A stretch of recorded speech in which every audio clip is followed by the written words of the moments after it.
Welcome to Crowning Connections Teal Talk. This is Rob Clemens, and I'm here joined by our normal guest hosts, which are Danielle Van Dyke. Danielle, welcome. We have Kobe Williams here, none other than Kobe Williams. Hello, how you doing? I'm doing pretty well, man. I love that intro too. That was great. That was very energetic. And not to downplay these guys, but we have a really special guest today, so we're really excited. We have none other than the president of the CCU, Mr. Michael Benson. Welcome to the show. Thank you very much. It's a pleasure to be here. Man, I'll tell you what, when Kobe told me we were getting the president, I got so excited. I was like, man, this is 3 shows in. I feel like now we set the bar a little too high. Yeah, I thought of that like when I did that. I was like, I might have set the bar a little too high. Just too high. Like, we'll see what happens. How are we going to top this next week? Are you bringing in I don't actual know. president of the United States or something? I don't know. I mean, it's very possible. Who knows? I don't know. Perfect. Stay tuned.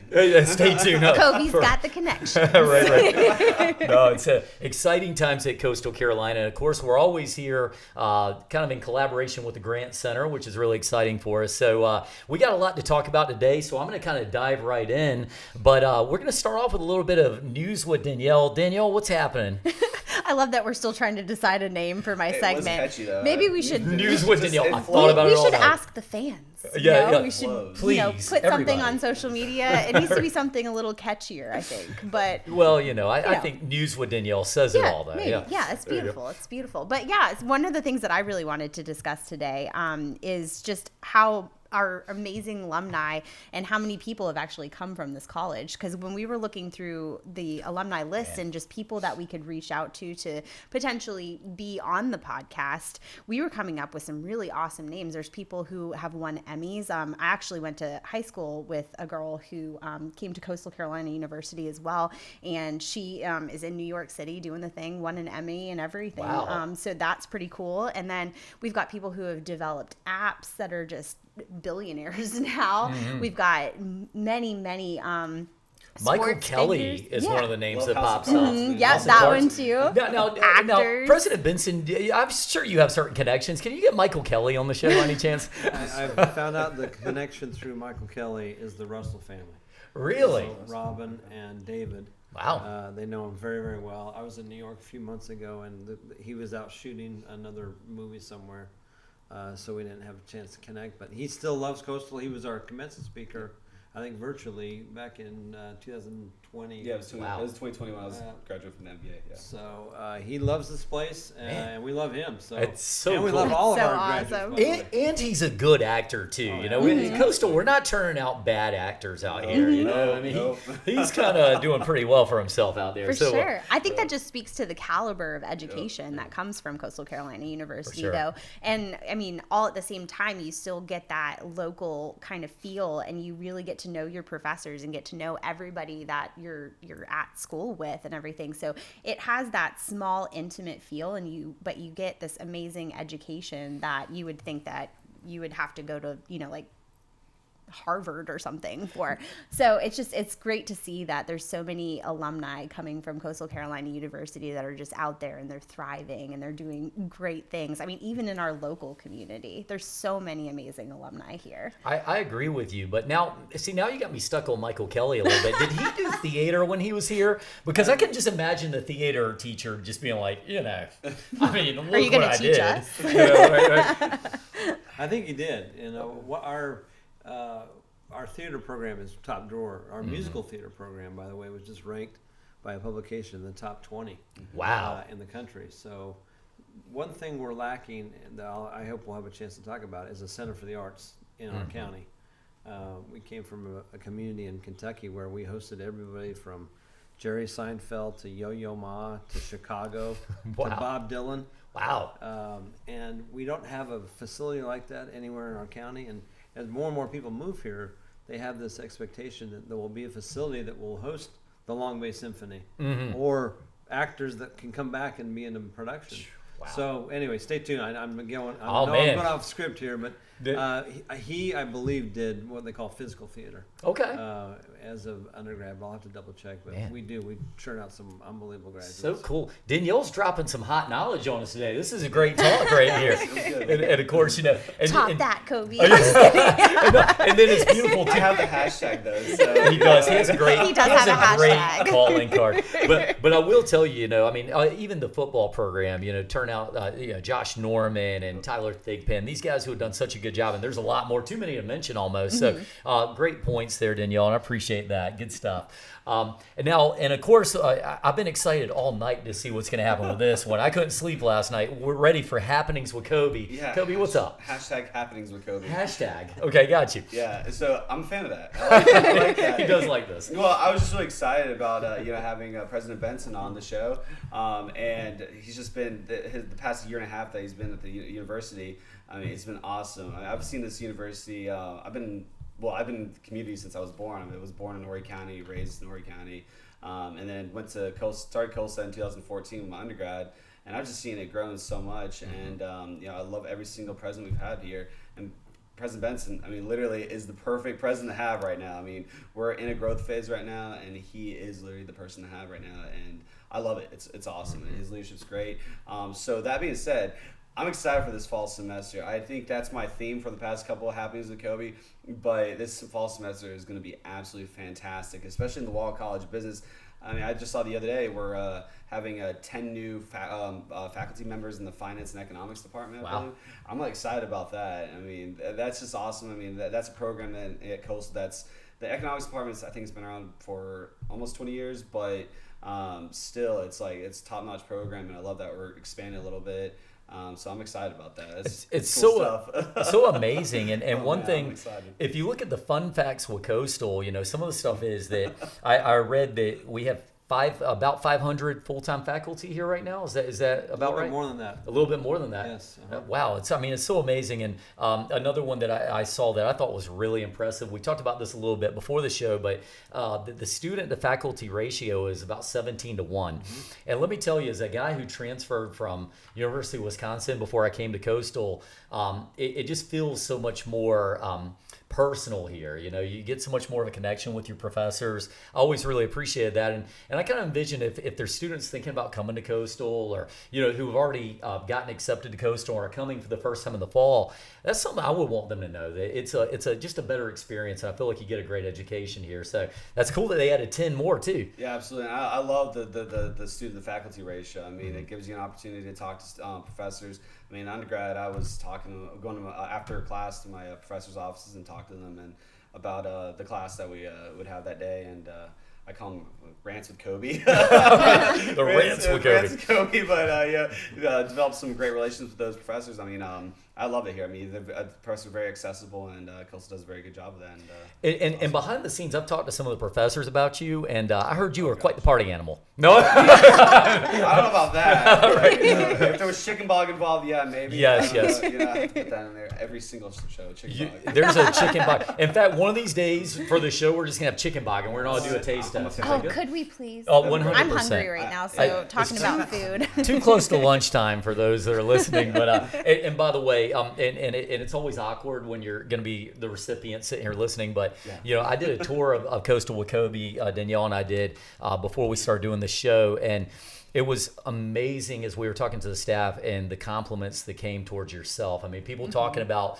just the way that you're accessible and that you would go and see everybody and say hello. And it doesn't matter if you're the garbage man or, whoever you are on the faculty, that you're there. And they said that that was really inspiring to the people. So whatever you're doing, keep doing that. Thank you. That's amazing. It's making an impact for sure. At 100%. Thank you.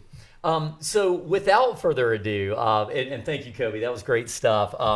Wanted to introduce yourself to our listeners. A lot of us know you. We feel blessed to have you on the show today, by the way, so thank you for taking time out of your busy schedule. If you would, though, and I think a lot of us know you, but for those who might not know you as well, tell us a little bit about yourself. How'd you get here? Well, first off, my mother always taught me to start with thank you, so thank you for the invitation, the opportunity to be here. Absolutely. I'm a big fan of the podcast. I love podcasts, by the way. That's how I we live in Myrtle Beach, and so I've got about a 15-minute commute every day, and that's what I listen to. Nice. And today, or about 2 weeks ago, I discovered Freakonomics podcast. Wow. Which is a good unbelievable. But I listen, in full disclosure, to a lot of sports. Okay. So there's one that I'll put a plug in called College Football Inquirer. Oh, okay. And okay. it is hilarious. It's two writers, Pat Forty with Sports Illustrated, and Dan Wetzel, who used to write for the Boston Globe. Pete Thamel was on there, but he went to ESPN. But they cover a whole host of things, and they love Coastal Carolina University. Oh, so good. So once in a while, they'll put a little plug in. And I know Pat he lives in Louisville. So I'll put a little plug in for the university once in a while. So they mention us regularly. That is so good. I was going to ask you, what's your favorite podcast right now, other than your Crown and Connections Teal Talk? But but other than that, that's a great plug there. So by way of background, very briefly, I'm the last of 6 kids. When my wife Debbie and I had our last child, Talmadge, he was grandchild 34 for my mom and dad. Wow. So a big family. We moved around as a kid. I was born in Utah, grew up in Texas, lived in Indiana for a while. I did schooling out west and then overseas. I was overseas for almost 7 years. So 2 years in Italy, 3 years in England, and a year and a half cumulatively in the Middle East. Mm-hmm. So Nice. I mentioned that because that gave me a kind of worldview that really I hope informs how I do my job and how I treat people. Mm-hmm. And I'm a big believer that we all have value. I mean, regardless of what you do, we're all part kind of cogs in a machine, and the person running the boiler or maintaining the grounds is every bit as important as the person who sits in the corner office in Singleton or teaches a class. And I've been I started my first job as a kid. I was 12 years old. I was a janitor. And, Nice. I cut lawns. I was a maintenance worker. I painted. I roofed houses. So my parents instilled in all of their kids the value of work, regardless of what you do. There's value, there's beauty, there's honor in all types of work. So I want to give a shout out to all the people that every day keep our buildings comfortable and well lit and cleaned, because this is a beautiful campus. And I feel privileged every day and honored to pull up to my parking space and get to come into really a spectacular campus. And a shout out to our community too, because as you know, the school was founded in 1954 by this intrepid group of people who didn't have any sort of background as educators. A few did, but they didn't know how they were going to run a college, but they knew they wanted a college here. So you look back, I mean, we're coming up on the 75th anniversary here in a few years. Wow. Of our founding. And we had fits and starts. We were branched first to College of Charleston and then University of South Carolina. And I mentioned this to a Rotary group the other day. We broke away from USC in 1993.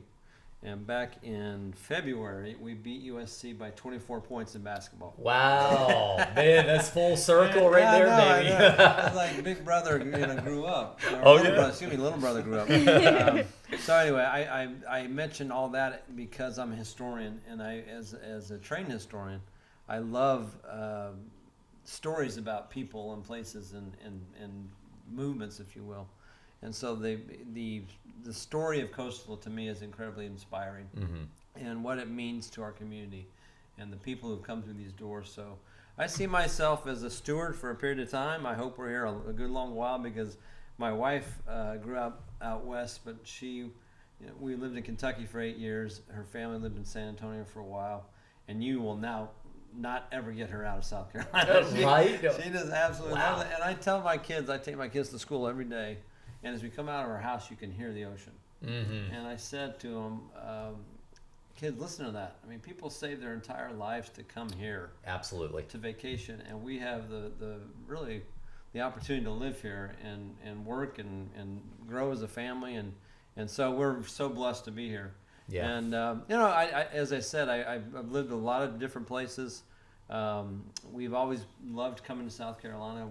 Hilton Head was one of our favorite places to vacation. And the university, as Kobe said, is going through this growth trajectory. If you look at how far we've come in a relatively short period of time, our freshman class this year is on pace to be our biggest ever. Wow. And I know we'll talk about kind of the composition of that class because a lot of them are from out of state. Yeah. But Diane Sanders, for example, our VP for development and engagement, she came here as a musical theater student from New Jersey, and is one of the 25% of students that come here from out of state and then stay.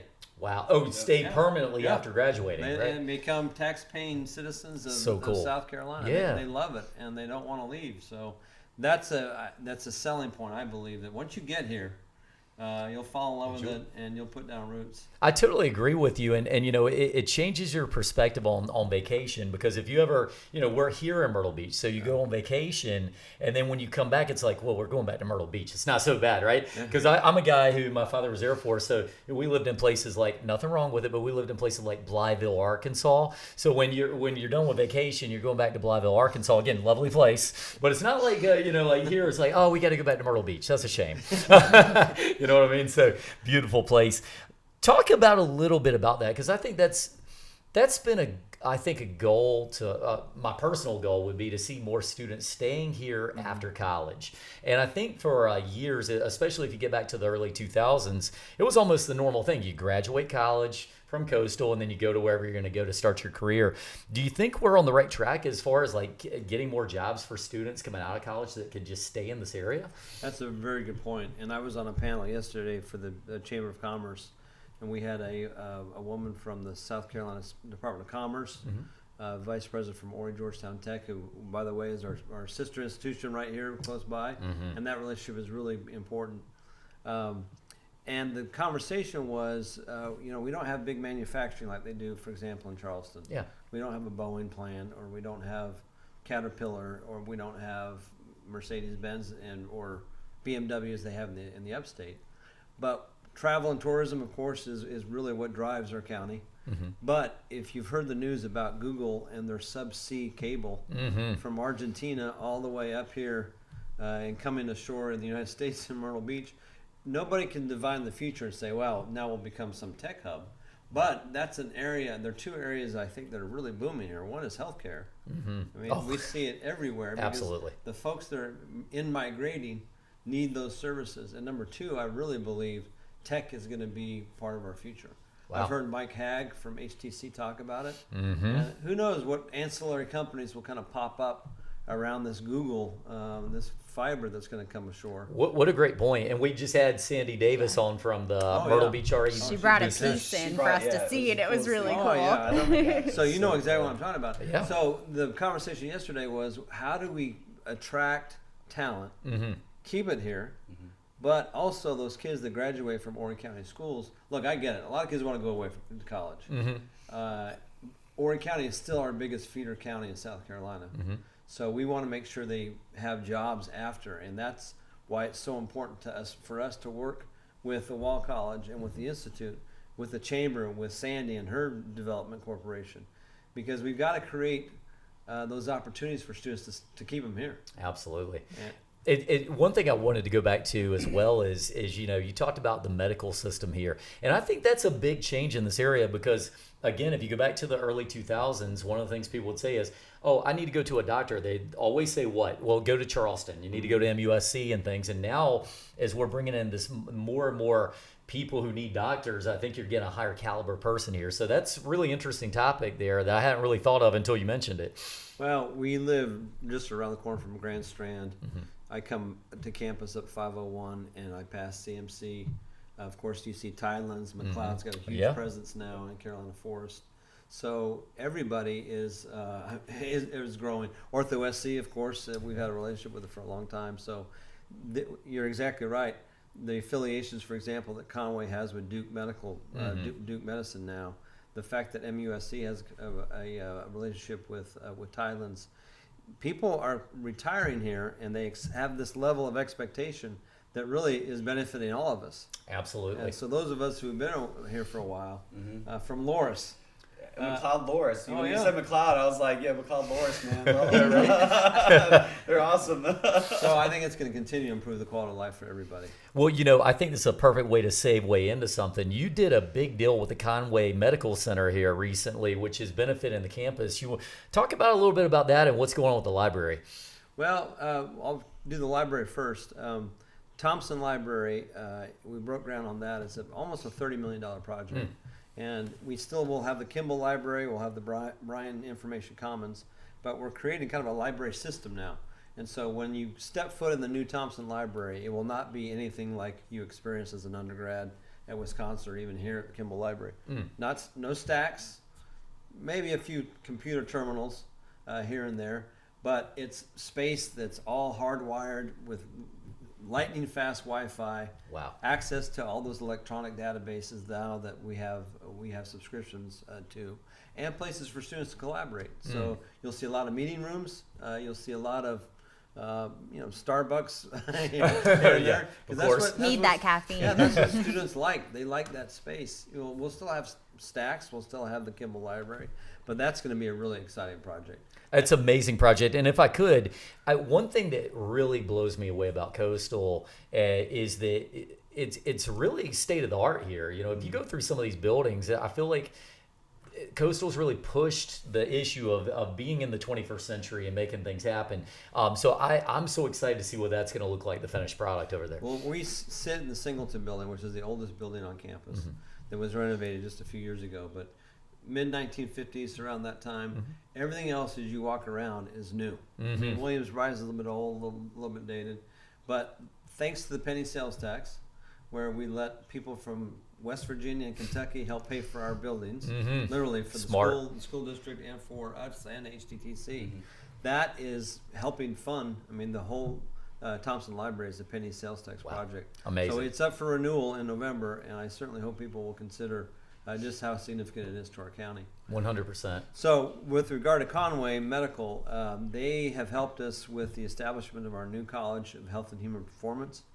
The majority of their gift went to a capital project that you'll see, we hope, coming out of the ground here pretty soon, the indoor practice facility. And when I say indoor practice facility, people say, well, it's for athletics. It's not just for athletics. It's going to be for intramurals, for club sports. We're going to use it to line up for graduation every May as we walk into the stadium. It's going to be used for community events. So it's going to be one of these kind of showstopper pieces of capital infrastructure as you come up 544. Big Chanticleer head on the end. Oh, really? Yeah. So excited for that. Kobe, you didn't tell me about this. Well, I honestly don't know. I don't know what to say, what not to say. You didn't want to spoil the surprise. I don't want to spoil anything. Okay, all right. All right. No, it's amazing. We actually got a look at the design of this early on. Yeah. Actually, Monarch Roofing, we're sponsoring one of the ticket booths over in one of the buildings here. But amazing facility, and as you said, it looks like it's going to be kind of world class for various things, not just the sports practice. So. And I've talked a lot about how we're sandwiched in terms of being landlocked in between two state highways, off of 501, and we have a perfect spot off of 501. I'm pointing the wrong direction for that art center. So that draw will be to get people from Myrtle Beach on that side of the waterway to come to campus for what we can offer. And off of 544, it's got the athletic hook. So the idea is to get people into the center of campus. I told this group yesterday, I said, did you all know it's a state law that if you're 60 or older, you can take, based on space available, classes for free at any public institution? Is that true? That is true. Wow. You can't tell. My dad will be at Coastal on probably Monday. You mentioned moving here from Wisconsin. Look, I get it. People will move here, and they'll have affiliation to where they went to school or where their kids went. But we want them to adopt Coastal Carolina as their new university in their new hometown. So how do you do that? You get them to games. You get them to a concert. You get them to a presidential lecture series. Imagine if we had like David McCullough come and give a lecture on this or that. You have them take a class. I taught this last semester, and I'll give a shout out to Ola. Ola is a 74-year-old woman who started at HTTC and is now in her senior year at Coastal. Oh my God, that's so amazing! Wow. And Love that. I can't tell you what she added to our class because she had many of the students triple 3 times in terms of age and experience. And she made no bones about it. And she said, look, I know I don't look like you. I've had a lot more life experience. But she added so much to our discussions. Wow. And I would love to see more students like that. Man, never stop learning either, exactly. you know? That's very cool. And so let's talk about Conway Medical a little bit. They did the $10 million donation. Is that number right? That number is correct. Wow. The largest gift in our history. Man. And that was something that, how did that come about? I mean, tell us a little bit on that front. Do they call you and say, hey, President Benson, I want to give $10 million? Or how does this thing work out like that? Well, the genesis really was we knew that to build the indoor, we had to have the majority of the funds in hand, and they could not be state funds. Mm-hmm. So a combination of a gift from another donor and a portion of the Conway Medical gift, $10 million in the aggregate, is going to go toward the facility. There's also going to be an endowment established for our new college, which is the largest endowment we've ever had for a college. And so to have a new college start that's going to have kind of combined all those disciplines that have been in disparate places. So health and human performance is going to consist of public health, physical therapy, exercise science, kinesiology, diet and nutrition, all of those things, sports management, together under one roof. And I think it's going to be an incredibly dynamic college. It'll be one of our highest credit hour producing colleges. A lot of those departments, as I said, have been all over campus. So think about the synergies to have everybody like that under one roof together, the faculty, the students, the staff. So we hope to break ground. We've gotten the phase 1 approval. The design work will begin on the indoor. The facility I'm talking about in the south end zone will be a penny sales tax funded facility that will be that classroom, lab space, office space for faculty and staff within this new college. Very nice. So it was. I really want to give a shout out to everybody that was involved, because that's a monumental step forward for us. I joked that for a Clemson or a USC, that's a day of donation receiving in their office. But for us, that's our first ever 10 million or 8-figure gift that we've ever received. Well, it's interesting though. Every time I think about obviously the Clemsons and the USCs, our US, South Carolina USC, Coastal has come so far and so quickly, it feels like. And I remember I was reading something, and I know you're a little bit of a sports fan, so we're going to talk about this a little. But I was reading an article, I think it was midway through last season, and they said the best college football team in the state is over there in Conway, South Carolina. Do you know what I mean? And it was kind of like that because Clemson had a little bit of an off year, and then University of South Carolina, they had a little bit of a growing year. Then you got Coastal Carolina just kicking some butt, right? I know the article you're referring to. I love that. Oh, I love it. It's just so neat to see that Chanticleer sitting over South Carolina as the favorite team. I don't know. I love our other schools, but Coastal, man, we're number one, man. Yeah. CINO, Coastal's number one. Yeah. Is that what that means? Yeah. No. Well, yeah, it's like a chant, like CI, and you're supposed to say NO. NO, right, yes. And then ooh, yeah. Yeah. So, yeah. There you go. That's what they do at football games. Right. I'm not crazy. I'm not There- the only there's- one. Kobe's like, who's with me? Yeah, I'm not the only guy doing it. Everyone's CI and NO. Yeah. Well, speaking of sports, so President Benson, quite the accomplished basketball player back in college, right? I've got a picture of I played at BYU for a year on the JV team, but we practiced for the varsity, and that was the year that BYU got to number 2 in the country. So Wow. they were good. And Mike Smith played in the NBA, Jeff Chapman, Marty Hawes, a really good team. And then when I was in England, I played at Oxford, and Cory Booker, Senator Booker from New Jersey, No was way. one of my teammates. Huh. And Was he even political back then? Would he be like, No, we kind of knew that Cory was destined for big things. Okay. And the joke is we called him Senator Booker. Oh, really? And he played football at Stanford. I don't know if not a lot of people know that, but very good athlete. And we beat Cambridge. So that's the thing about it. This is the oldest rivalry in the English-speaking world. Right. Exactly. So Oxford beat Cambridge, and that was kind of a high water mark. And then I was a runner, and I like to play golf now. But yes, I do. I love sports. My kids are all very active in soccer. But what we get out of our sports program and the resources we have, I like to use a boxing metaphor that we punch way above our weight class. To go up against the BYU or to go up against some of these other teams that are, the phrase they use now, are more highly resourced. Right. The television deals, they're talking now, the Big Ten, however it looks here in the next little while, each school is going to get $105 million a year. Wow. So to give you some context, we're not quite in that category. The Sun Belt is a great. By the way, I need to put a plug in for the Sun Belt because we added 4 schools, and so now our Eastern Division. Think about the fact that we can get to all of these places in a bus ride. Maybe Huntington, West Virginia, may be a plane ride. Everything else is on a bus.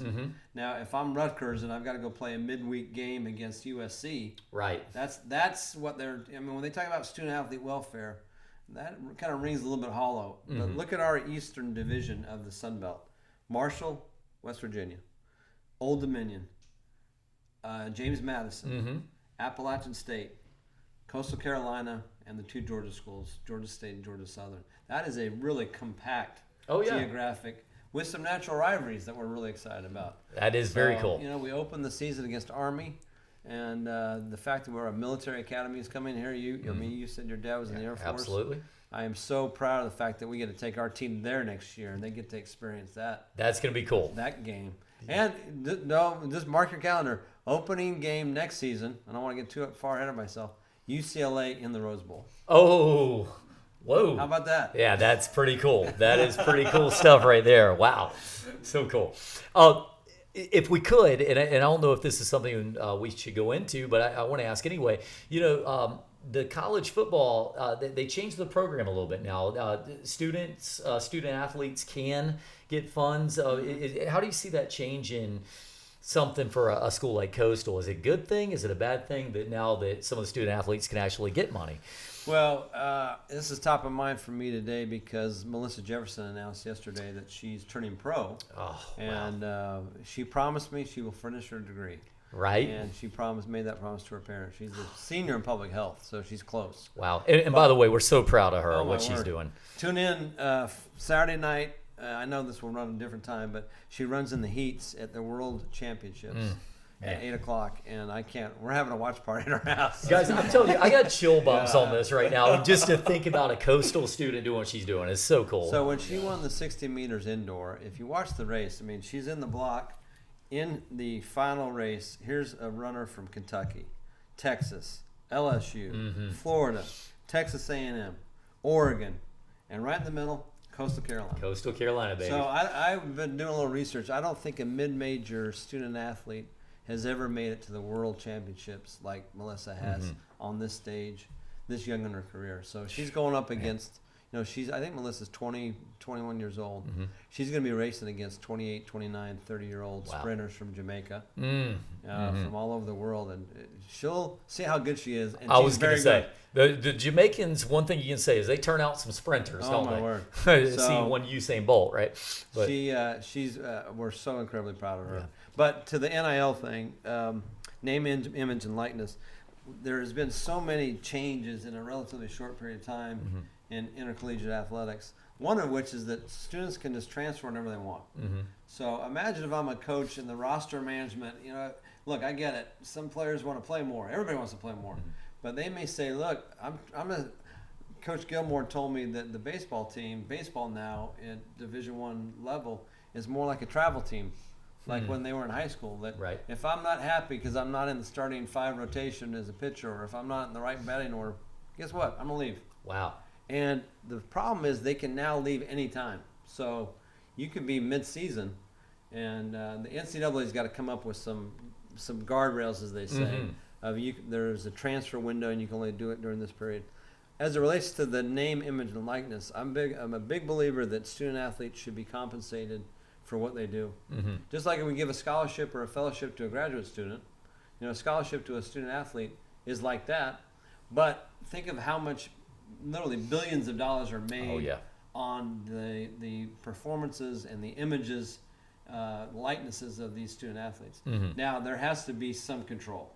Yeah. And that's where, in the vacuum of no national legislation, each state has done their own thing. So South Carolina passed an NIL law last year. They realized it was too restrictive. And Alabama, you could do more, or you could do more in Florida. And so guess what? They suspended it for a year. Okay. And says, So if I use the phrase the Wild West, it's the Wilder West. I mean, it's, Right. I've never, and I've been at this for 30 years, never seen an environment quite like this. It's interesting because you always knew something wasn't quite right Yeah. when you could have a student and you could see their likeness coming up on a video game. Yeah. And famously, I think it was Ed O'Bannon. I believe he was the one that really started this. But you see him on the cover of a video game making tons of money for this, but because of their amateur yeah. status, they couldn't make any money. So you knew something wasn't quite right. I think they're still figuring it out and navigating it, but it'll be interesting to see how this translates for a school like Coastal as we go forward, I think. Yeah. So Grayson McCall, he signed on with Tom Brady's clothing line. Mm-hmm. We've had other student athletes sign on with Way to go, Grayson, by Yeah. the way. Oh, That's yeah. really cool. Oh, yeah. Cool. He's one, and they did. Interestingly enough, talk about a marketing genius move. Not just football. They did tennis. They did an HBCU student athlete, I believe, in cross country. Mm-hmm. So they try to get a really broad spectrum of athletes, male and female, to represent that clothing line. Yeah. So the pendulum has swung so far Mm-hmm. in reaction to not having anything at all. I really predict that it will start, I hope, moderating Yeah. and coming back to some center point. Some more like more of an even ground. I can appreciate that. So I want to talk to you a little bit about some of the things that I've seen about Coastal recently. Just I think they're good things and they're things we should talk about. But I read here the average SAT for first-time freshmen is above the national average. Mm-hmm. So Coastal's raising its standards of, and I don't want to say raising. I think they've always had good standards, but we've raised the bar a little bit with who can get in with so much demand. What do you speak to? I mean, how does that process work, and is that something that we're cognitively doing as a school and saying, hey, we want to raise the bar, or is it just happening naturally? This freshman class I talked about, the majority of whom will be from out of state, we do get a little bit of kind of hard questioning from legislators saying, why aren't you taking more South Carolina students? And our response is we will take every eligible, qualified South Carolina high school graduate that wants to come to Coastal. Right. So, as I said before, some kids from Horry County will want to go off to college. They want to have that residence hall experience. We understand that. But we are trying our best to not be that school of second choice. A student might say, oh, well, I couldn't get into Clemson. I'll just go to Coastal. Right. We want them to pick Coastal as their number one school because of our marine science program, because of our track record. If you go into the sciences and you want to go to a professional school in pharmacy or medicine or dental, this is the place to come. Oh, wow. If you want to do musical theater, our Edwards College is one of the best, and that's my home college, so I'm a little biased, Right. in the history department. But it produces unbelievable graduates. The Wall College, the Wall Fellows. I mean, that's one of the most unique programs I've ever come across. So, the quality of our programs is now, I believe, being matched by the quality of our incoming students. I'm a big believer in access. And if you want to come here and you have financial need, we will put together a package that will help you, whether it's grant and aid, whether it's a Stafford loan, on the federal side. But, George Washington Carver, one of my heroes, said that education is the key to unlock the golden door of freedom. And it's such a beautiful phrase that really, I think about my own life, and my grandfather was the oldest of 11 kids to go to college, first to go to college from a dairy farm. He took his horse down to Utah State University, about 20 miles, and enrolled, and it changed his life forever.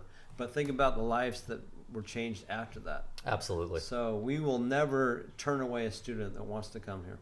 So amazing. So I guess while we're on that subject, it says out-of-state residents are from 47 states. So first of all, covering quite a bit of the country, and it makes up about 52%. Is that still about right? 52%. It's inching a little bit higher than that. Okay. Yeah. So by the way, where are the South Carolina students going? By the way, I mean, is it that they're going to other state schools, or are South Carolina students in general migrating to other states? I'd have to. I don't want to make up an answer, because I think they go all over. But if you look at kind of the spectrum of offerings in South Carolina, we've got everything from 2 Research One universities.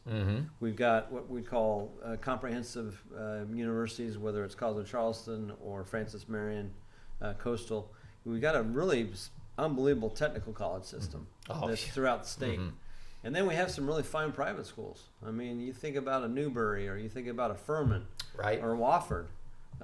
We've got, so there are offerings across a broad spectrum for all those students that say, maybe I don't want to go right into an academic program. Maybe I do want to be a lineman, or I want to go into diesel mechanics. Great point. By the way, the guy yesterday from HTTC said they just started an outboard mechanical program to address all kind of the nautical needs in a place like Myrtle Beach, where you don't have enough people trained technicians to work on these outboard motors. We need those, right? And one thing I do have to say about HGTC, and that is fair, they go out into our local businesses and they are trying to find, what do you need? And I've been on the receiving side of that, where they said, what do you guys need the most? And they're trying to always create those programs. So I really appreciate that about them. Yeah. And I really love, if you go full circle back to what you said, we got a growing medical environment here. We got this great school here at Coastal Carolina that has created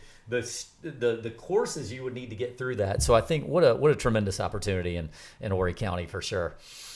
Very cool stuff. So you're a sports fan. I'm going to ask you a question. I like to ask this one sometimes. NFL at all? You watch NFL football? I grew up in Dallas. Okay. I'm an old. It's getting bad. No, I'm an old Cowboys fan. Okay. I don't like Yes. Roger Staubach. Okay. Kenny White, Drew Pearson.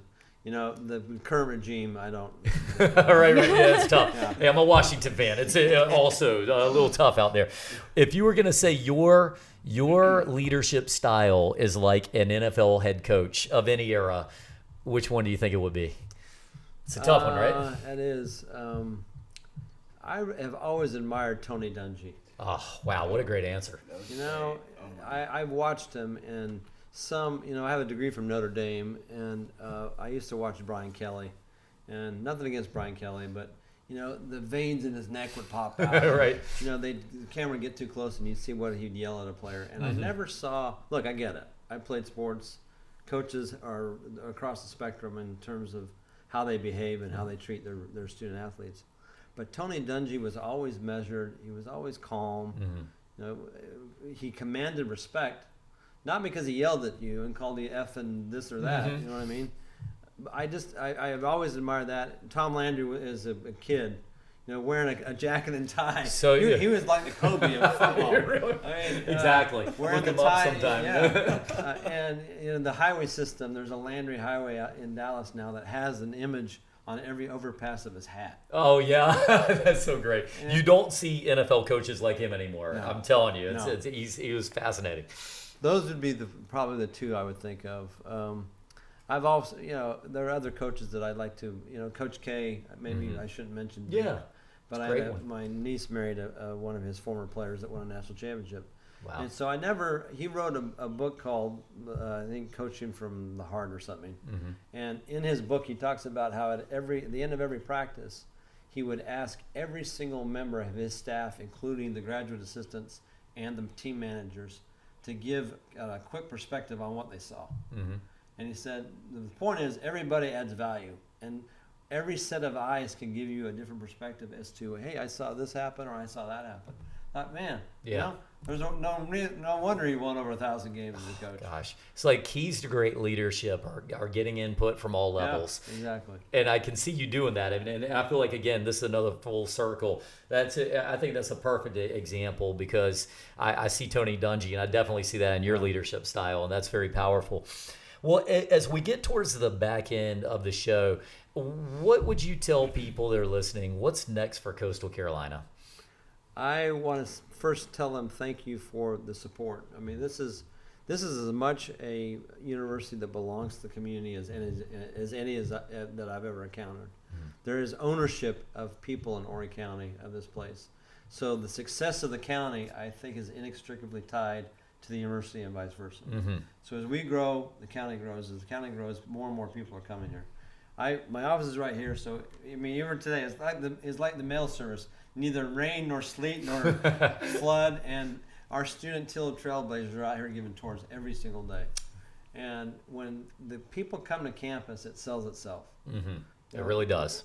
It's beautiful, it's navigable, it's safe. You don't have cars darting in and out of the middle of campus.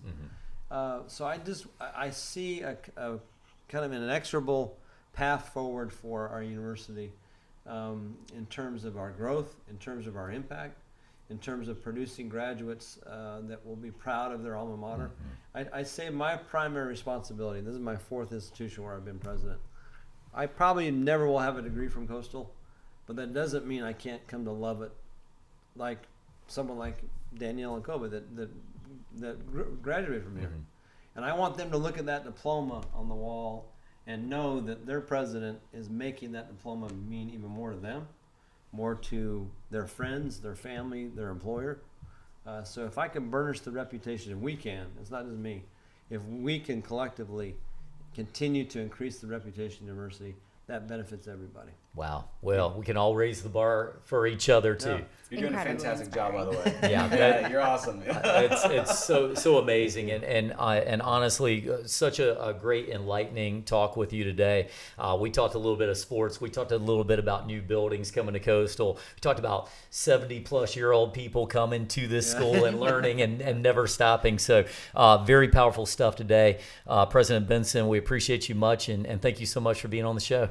My pleasure, and thank you for what y'all do. I mean, this is a really important public service. I mean that. And, I think too often in our kind of shrill political environment, we don't talk enough to each other. Yeah. And as you sit down and talk to people and you hear what their challenges are, I think you can help come to conclusions. And that's what podcasts do. So thank you all for what you do. Absolutely, and make sure to get us on your podcast rotation as you come into school. All right.